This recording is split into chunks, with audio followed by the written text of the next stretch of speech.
Alright friends, welcome to my channel. और आज का video is about you will be very happy to see that we've got varieties of flutes kept here.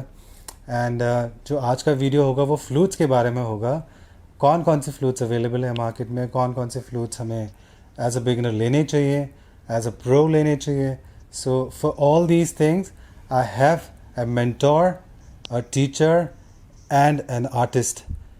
I would like to welcome Sir Mr. Kaptan Singh Chaudhary, इनका नाम है, और people also call him Kapil sir. So Kapil sir, welcome to the show. Thank you sir. And जो आज का video होगा वो basically आज सर आपको सब बताएंगे, सारी नॉलेज देंगे, जो भी आपको फ्लूट्स के बारे में जो भी इंफॉर्मेशन चाहिए, कौन कौन से फ्लूट्स अच्छे होते हैं, किस ब्रांड्स के फ्लूट्स अच्छे होते हैं, और जो भी बेसिक जो भी आपको नॉलेज जो चाहिए फ्लूट्स के बारे में वो सर आज आपको सब कुछ बताएंगे. Alright guys, so let's begin this video. So as I said earlier, sir is here and आज सर हमें सब कुछ सारी इन्फॉर्मेशन देंगे. So इससे पहले मैं सर के बारे में थोड़ा सा और बता दूं मैं आपको. He's got his own YouTube channel, Kapil मणि के नाम से इनका YouTube चैनल है. So you guys can go ahead and follow his channel, and if you want to learn also, he gives very good lessons. ये लेसन्स भी देते हैं उस चैनल में, तो आप उनको फॉलो कर लीजिए और subscribe the channel also and start learning if you are interested in learning flute. So sir बहुत अच्छे फ्लूटिस्ट है, इनका इंस्टीट्यूट भी है यहाँ जयपुर में. So he is doing really well. He is also an artist, as I said earlier. Shows वगैरह में बहुत इनका पार्टिसिपेशन है. He is done a lot of shows for various groups. So I am really happy, excited कि sir आप हमारे show पे आए हैं. एंड तो ये video I think if you are making this video, अगर हम ये वीडियो बना रहे हैं तो ये वीडियो जो बिगनर्स हैं, जो लर्नर्स हैं, जो फ्लूट में स्टार्ट करते हैं सीखना, तो I think this video can really be helpful to them. Definitely. तो sir without wasting any more time, let's begin this show. Would you like to show some basic flutes, या कैसे जैसे आप दिखाना चाहेंगे? यस. सो मैं आप सभी को बताना चाहता हूँ कि एक प्राइमरी स्टेज होती है, एक बिगिनिंग लेवल होता है जब कोई भी व्यक्ति सोचता है कि मैं भी बांसुरी बजा सकता हूँ. उसके मन में आती है, कभी हमने साइकिल पे बांसुरियाँ बिकते हुए देखी होंगी तब से लेके, और कभी भी हम कहीं भी कोई बांसुरी की धुन सुन लेते हैं. तो उन लोगों के लिए मैं बताना चाहता हूँ कि वो लोग शुरू में इन्वेस्ट नहीं कर पाते हैं, या उनको डर लगा रहता है कि शायद हमारा इंटरेस्ट उतना ना रहे, हम आगे सीखें या ना सीख पाएँ. तो उन लोगों के लिए लोकल ब्रांड्स की कुछ फ्लूट्स होती हैं. अब ये लोकल ब्रांड्स का मतलब ऐसा भी बिल्कुल नहीं है कि वो फ्लूट नहीं है, वो भी फ्लूट है, वो भी बांसुरी है, लेकिन उसमें कुछ खामियां हो सकती हैं. जैसे कि मैं आपके सामने कुछ एक बांसुरी का पीस निकाल के दिखाता हूँ. ये देखिए, ये बांसुरी है. तो जैसा कि सुनील सर की शॉप है, ऐसी बहुत सारी म्यूज़िक शॉप्स पर इस तरह की आइडियल कंपनी है, और कुछ एक दो कंपनियाँ और हैं. तो उन पर हम जाते हैं, उन पे कई बार तो कंपनीज का नाम भी नहीं होता है, there is no name on this flute. लेकिन इस बांसुरी में अगर हम देखेंगे तो ये ओवल शेप है, मतलब अंडाकार, इसकी गोलाई पूरी नहीं है, ये ऊपर उठी हुई है. सो इससे क्या होगा, बजाते समय मे बी आपको अच्छा लगे, लेकिन जब आप सीखेंगे तो आपका टीचर इसको रेकमेंड नहीं करेगा, क्योंकि आपका हाथ खराब हो जाएगा, आपकी जो फिंगर्स की ग्रिप है वो इस पर ठीक नहीं होगी. लेकिन ऐसी बांसुरी में सबसे अच्छी बात यह है कि बिगिनर लेवल पे एक बार फूंक मारने के लिए, सीखने के लिए 100, 200, 300 रुपए तक ये बांसुरियाँ आ जाती हैं. तो इनके जैसा कि आप देख रहे हैं धागा खुल गया है, तो क्योंकि लेकिन 100, 200, 300 रुपए में अगर ऐसी भी बांसुरी आ रही है, सो आई गेस बुरा नहीं है. लेकिन हाँ, आप इसमें फूंक मारना सीख सकते हैं, आप बेसिक लेसन्स इसमें सीख सकते हैं, एक बार कॉन्फिडेंस जनरेट कर सकते हैं. अब हम इससे ऊपर आते हैं, एक मीडियम लेवल की बांसुरी. तो जैसे मैं सबसे ज़्यादा लाइक करता हूँ, प्रेफरेबली मेरा खुद का मैन्युफैक्चरिंग कंपनी है, सब कुछ है, लेकिन फिर भी जैसा कि सर के यहाँ पे है, तो मैं प्रेफर करता हूँ नबी एंड सन्स. आइडियल कंपनी से भी ज़्यादा मेरा खुद का पर्सनल पॉइंट ऑफ व्यू है, एक एक्सपीरियंस है कि एक बिगनर को अगर नबी एंड सन्स की बांसुरी वो लेते हैं तो उसमें भी कुछ ऐसा हो सकता है कि वो कुछ ओवल शेप हो या प्योरली राउंड ना हो, बट ट्यूनिंग में काफ़ी चांसेस हैं कि वो वेल ट्यून्ड होती हैं और बिना बैग के आपको मिलेगी. इसलिए 400 रुपये तक, 500 रुपये तक ये बांसुरी आपको मिल जाती है. बैम्बू क्वालिटी मीडियम लेवल की है, मीन्स आप कह सकते हैं कि बहुत ज़्यादा टॉप क्वालिटी भी नहीं तो बहुत ज़्यादा लो क्वालिटी नहीं. लेकिन जो मैंने अभी आपको बांस दिखाया था उस बांस में और इस बांस में क्या अंतर है, वो बांस कभी भी क्रैक हो सकता है, क्योंकि यहाँ हमें वो चीज़ आपको बतानी है जिससे कि आप अवगत हो जाएं। ये बांस कुछ साल कुछ महीने चल सकता है, उसके बाद में भी कुछ इसका डिज़ाइन बदल जाएगा या ये अनट्यून्ड भी हो सकती है, इसमें कुछ इम्परफेक्शंस आ जाएंगे। सो इसलिए इनका प्राइस में थोड़ा सा डिफरेंस है। उसके बांस की, उसके बैम्बू की कोई गारंटी नहीं है, because I have a lot of experience, I have experience of more than 5 years। सो मेरे स्टूडेंट्स कई बार ऐसी बांसुरी ले आते थे सीखने के लिए, और उनके हाथों में ही मैंने क्रैक होती हुई देखी है, क्योंकि ज़्यादा फूंक का प्रेशर होता है तो उसमें वाइब्रेशन जो होता है उससे बांसुरी क्रैक भी हो सकती है। ओके सो सर, मुझे एक और क्वेश्चन था मेरा ये कि कुछ आजकल पीवीसी की फ्लूट्स वगैरह भी मार्केट में आ गई हैं। जी। मेरे स्टोर पे मैं खुद रखता हूँ पीवीसी की फ्लूट्स। आप ये देख सकते हैं, फॉर एग्जांपल ये फ्लूट है, ये जो मैन्युफैक्चरर है ये राधे इंडिया मैन्युफैक्चरर है। तो सर इसके बारे में आपकी क्या राय है, ये पीवीसी की फ्लूट्स कैसी होती है, is it good for beginners या प्रो के लिए है? तो सर अगर इसमें अगर आप कुछ बता सकते हैं इसके बारे में। देखिए, बिगिनर्स के लिए एक सबसे पहली बात मैं कहना चाहता हूँ कि कोई भी जो बिल्कुल बिगिनर है उसको सी नेचुरल स्केल की बांसुरी खरीदनी चाहिए। सी नेचुरल स्केल छोटा होता है, बहुत ज़्यादा बड़ा नहीं होता और ना ही बहुत छोटा होता है। जैसे कुछ इस साइज़ की वो आएगी, इस तरह की दिखेगी, और ये भी लोकल कंपनी हमने कोई उठा ली। तो मैं पीवीसी की कुछ आपको, एक मिनट इसको लगा के, जैसे आप देख रहे हैं ये वाइट कलर के पीवीसी पाइप से बनती है। तो केवल पीवीसी पाइप को यूज़ करके, जैसे बांस में छेद किए जाते हैं, इस तकनीक का इस्तेमाल करके प्लास्टिक की पीवीसी की पाइप्स की बनाई जाती है। किसी में जो ब्लोइंग होल होता है वो इस तरह होता है, बिल्कुल प्लेन। किसी में क्या करते हैं कि ऐसा कुछ कैपिंग लगाते हैं प्लास्टिक की अलग से उसको देने के लिए। अच्छा, ये करने से भी थोड़ा सा इसका ग्लैमर बढ़ जाता है, या जो भी कुछ है यहाँ लगाने पे लोगों को टिकाने पर आसानी हो जाती है। सो जैसा कि आप इस बांसुरी में देख सकते हैं, इस बांसुरी में आप देख सकते हैं ये कैप लगा रखा है। और कैप लगाने से क्या होगा, जब मैं इसे यहाँ लगाऊंगा तो ये क्या है, इस जगह पर जो ये गैप होता है अपने लोअर लिप के और चिन के बीच में, इस गड्ढे में ये फंस जाती है आसानी से। ऐसा कुछ उनका है सब तरह से। और अलग अलग स्केल्स होते हैं बांसुरी में, 12 स्केल्स होते हैं। उसमें एक मीडियम साइज की बांसुरी होती है 12, और 12 बेस बड़ी साइज की बांसुरियां होती हैं। हर नोट की 2 बांसुरी मिलेगी। जैसे सी नेचुरल है तो सी नेचुरल की मीडियम साइज की बांसुरी, मतलब छोटी बांसुरी, और बेस बड़ी बांसुरी दोनों होती है। तो इस तरह से 12 जो स्केल्स होते हैं उनकी 12 छोटी और 12 बड़ी बांसुरी, 24 स्केल्स का सेट होता है। सो ये पीवीसी में जो बिगिनर्स हैं वो अपनी साइज के हिसाब से, जहां तक उनके हाथ पहुंच सके, दुकान पर जाकर, जैसे आप म्यूजिक के किसी शॉप पर गए म्यूजिक इंस्ट्रूमेंट्स की, और वहां आप देख सकते हैं कि जब आप 6 छेद बन के उसको होल्ड कर सकते हैं। मान लीजिए मुझे ठीक लगा, मुझे लगा कि मैं इस बांसुरी को होल्ड कर पा रहा हूँ, 6 होल्स मैंने बंद कर लिए और मैंने फूंक लगाकर चेक किया, या मैंने इसको लास्ट वाले नोट को बंद करके देखा, अगर ये बंद हो पा रहा है तो मैं लूंगा, अगर नहीं हो पा रहा तो मैं और कोई पतली या इस तरह की बांसुरी इस पर मैं देखूंगा ट्राई करके। इसमें अगर बंद हो पा रहा है, इसमें भी नहीं हो रहा क्योंकि छेद दूर है, लंबाई बहुत है। सो मैंने क्या किया, एक और फ्लूट देखी। अब मुझे इसमें 5 उंगलियां बंद करके 6th जो फिंगर है इसको बंद करके देखा, क्योंकि सबसे ज्यादा दिक्कत इनमें ही आती है, 3rd फिंगर्स में। सो ऐसी कोई बांसुरी ले लेनी चाहिए, किसी भी सुर की बांसुरी से स्टार्ट किया जा सकता है। तो पीवीसी पाइप से बजा रहे हैं आप बांसुरी, इसमें एक खास बात यह है कि इसमें बांसुरी में तो आपको फूंक को बहुत बना के डालना पड़ता है।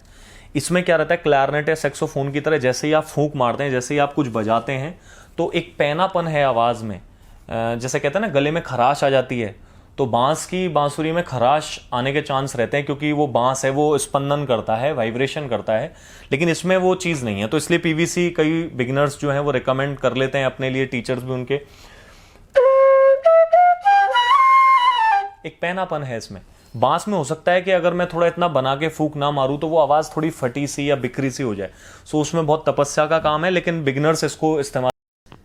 सर खुद भी मैन्युफैक्चरर हैं, तो मैं फ्लूट्स के मैन्युफैक्चरिंग करते हैं सर। तो मैं इनसे ये भी पूछना चाहूँगा कि एक तो क्या है कि एक स्टैंडर्ड साइज़ की फ्लूट्स आती है, कुछ बेस फ्लूट्स आती हैं, कुछ साइज़ में शॉर्ट होती है, कुछ काफ़ी बड़ी होती है। तो इनके बारे में इनकी क्या राय है, इनकी कौन कौन सी फ्लूट्स है, तो सर कुछ अगर इनके बारे में आप बता दें। जी जी बिल्कुल। देखिए, कोई भी एक दो कैटेगरी बेसिकली खरीदते समय ग्राहक देखता है। एक लोकल आइटम होता है और एक स्टैंडर्ड होता है, टॉप क्वालिटी का होता है। सो मैं जो बैम्बू यूज़ करता हूँ वो टॉप क्वालिटी का बैम्बू है, उसे ढोलू बांस कहा जाता है और ये असम से ही डायरेक्टली आता है और वहाँ भी कई बार बैन हो जाता है ये। सो मेरे बांस में एक खास बात है, और भी कुछ कंपनियां इस तरह के बांस को प्रयोग में लेते होंगे। पीलीभीत की बांसुरी बहुत फेमस है, उधर साउथ में, दक्षिण भारत में भी किसी प्रकार से जो बांस और उसको अलग तरह से बांसुरी बनाई जाती है। विदेशों में भी अलग प्रकार की बांस की उपज है। ये बांस में क्या होता है कि पास पास में आधे आधे फिट में कुछ गांठें होती हैं। सो हमें वो बांस चाहिए होता है जिसमें बहुत गैप में गांठें हों, नेचुरल नोड जिसे कहते हैं। सो मेरी बांसुरी जैसे बनाई हुई, मैं धागा पर्सनली मैं कम प्रेफर करता हूँ धागा, क्योंकि मेरी जो रिसर्च है वो औरों से थोड़ी सी उल्टी है। लोगों का ऐसा मानना है कि अगर आपने बांसुरी में खूब सारा धागा लगाया, जैसे इसमें भी कम है, अगर आपने खूब सारा धागा लगाया बांसुरी में तो बांसुरी सेफ रहती है, बांसुरी मजबूत होती है। ऐसा बिल्कुल भी नहीं है। साइंटिफिकली क्या है, जैसे आपने मोबाइल को टेबल पर रखा और वाइब्रेशन मोड पर उसे चालू किया तो वो घर इस तरह से झंझनाहट की आवाज करेगा, लेकिन अगर आपने उस पर हाथ रख के उसे दबा दिया तो वो वाइब्रेशन की साउंड दब जाती है। Same thing happens with this flute bamboo, क्योंकि मैंने आपको बताया बैम्बू में लंबे लंबे पोर्स होते हैं। जैसे हमारी स्किन में डॉट से डॉट जैसे पोर्स होते हैं, सेल्स की पोर्स होते हैं, वैसे इसमें लंबी लंबी धारियां होती हैं जो हमें दिखती नहीं है। और इसको रेगमाल से घिसा भी जाता है, लेकिन कितना घिसा जाता है, सब चीज़ तो बड़ी मेहनत लगती है सुरीली बांसुरी बनाने में। सा से लेके नी तक 7 सुर होते हैं, सातों के सातों सुर करेक्ट फ्रीक्वेंसी पर एक बार में स्टक करने चाहिए और एकदम से ऐसा सुर लगना चाहिए कि तानपुरे से या किसी भी और एकम्पनिस्ट के साथ आप इंस्ट्रूमेंट से मिलाएं तो वो मैच करे। सो इसलिए ये बांसुरी जो है ये स्टैंडर्ड स्केल की बांसुरी कहलाती है। और ये बांसुरी लोकल है क्योंकि ये वेल ट्यून्ड प्रॉपरली हैं, या कितने लंबे समय तक ये वेल ट्यून्ड रहेंगी। अच्छा, फिर इसमें जो टॉप क्वालिटी बैम्बू होता है, इसमें आप धागा नहीं भी लगाते हो तो भी ये सर्दी गर्मी बरसात सब झेल जाता है। ये बहुत कम लोगों को, बांसुरी के निर्माता जो फ्लूट मेकर्स हैं उनको भी नहीं मालूम है। और इसमें क्या होता है, हर छेद के बीच में जैसे मैंने इसमें थोड़ा सा धागा लगा रखा है, ईवेस की बांसुरी है, तो इनमें हर होल्स का डायमीटर, उनके बीच का गैप और अंतर अलग अलग होता है। उसकी बड़ी समझ लेनी पड़ती है, उस कला को, उस शिक्षा को सीखना पड़ता है, तभी ये कई वर्षों में। और आपको सुर के लिए आपके कान बड़े अच्छे होने चाहिए। अगर आपको सुर खुद को सुनना नहीं आता है तो फिर आप अच्छी बांसुरी नहीं बना सकते। ये मेरा व्यक्तिगत ऐसा मानना है। बाकी सब लोग अच्छा काम कर रहे हैं, अपना अपना प्रयास कर रहे हैं, अपना पेट भरने के लिए कुछ लोग इस व्यवसाय में आए हैं और वो तरक्की भी कर रहे हैं। हमारी प्रार्थना है ईश्वर से कि सभी को मिले, लेकिन अच्छा काम करें। हम ग्राहक से, जैसा हमारे सुनील सर करते हैं, ग्राहक को पूरा संतुष्ट करते हैं। ग्राहक की बाद में सर्विसिंग भी, उसके जो गैजेट्स हैं, जो चीज़ें यहाँ कम पड़ जाती है, और जो इंस्ट्रूमेंट्स हैं उनकी सर्विसिंग भी बहुत समय तक मैं देखता हूँ, काफ़ी समय से परिचित हैं। इनके स्टोर पर या शॉप पर जो भी आता है वो सेटिस्फाइड होकर जाता है। तो स्टैंडर्ड स्केल की जो बातें अभी तक हम करते आ रहे हैं, मैं और कुछ विशेषताएं आपको बता देता हूँ। स्टैंडर्ड स्केल की फ्लूट का मतलब ये है कि एक एक सुर जो फ्रीक्वेंसी पर होना चाहिए, और जब आप एक एकम्पनिस्ट के तौर पर गाते हैं, बजाते हैं, तो सभी साजबाज के साथ आपको अपना साज मिलाकर रखना होता है। उसमें वो बिल्कुल खरा उतरता है और एकदम रमा हुआ उसका साउंड आता है, उसका पिच, उसकी टोनल क्वालिटी। इस बात के पैसे होते हैं, बैम्बू क्वालिटी के पैसे होते हैं, और इस पर जो मेहनत लगती है उसके पैसे होते हैं। तो जैसा कि मैंने अभी आपके सामने बताया था, जैसे नबी एंड सन्स की तरह कुछ और कंपनीज़ हैं। मैं नबी एंड सन्स कंपनी को जो बिल्कुल नए बिगनर्स हैं उनको प्रेफर करता हूँ। और सस्ती लेना चाहें तो जैसे ये लोकल मैंने आपको दिखाई थी, लोकल बैम्बू फ्लूट, ये 100-200 रुपये, लास्ट 300 रुपये तक आ जाती है।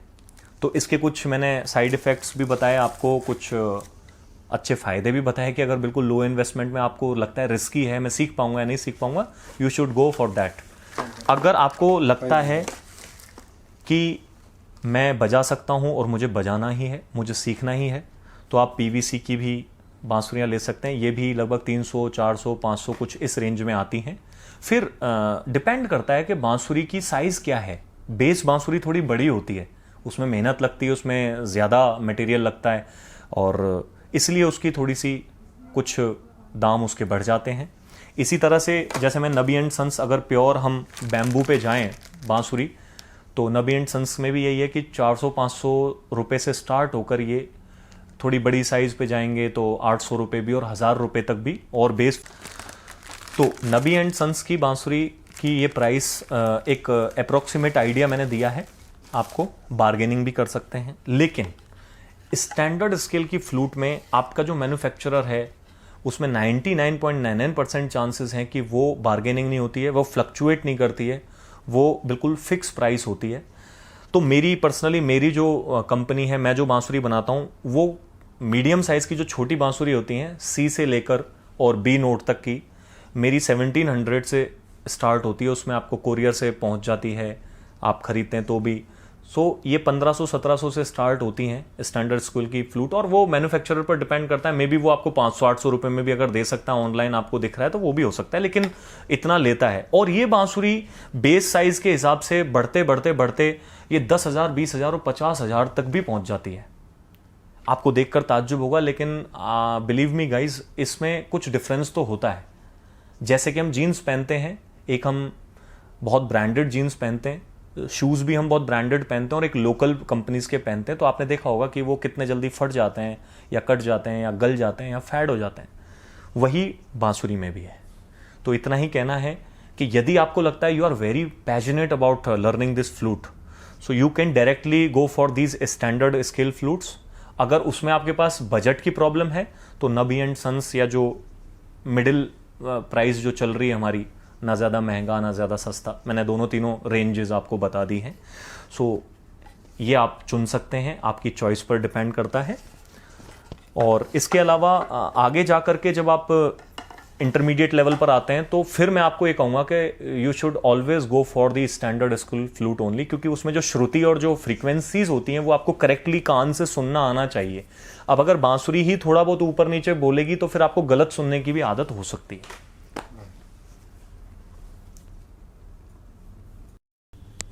Alright guys, so this was all about flutes। जो भी आपको जानना था, जो भी बेसिक नॉलेज आपको चाहिए थी, बिगनर्स के लिए कौन सा अच्छा है, और जैसे सर ने आपको सारी इन्फॉर्मेशन दे दी है।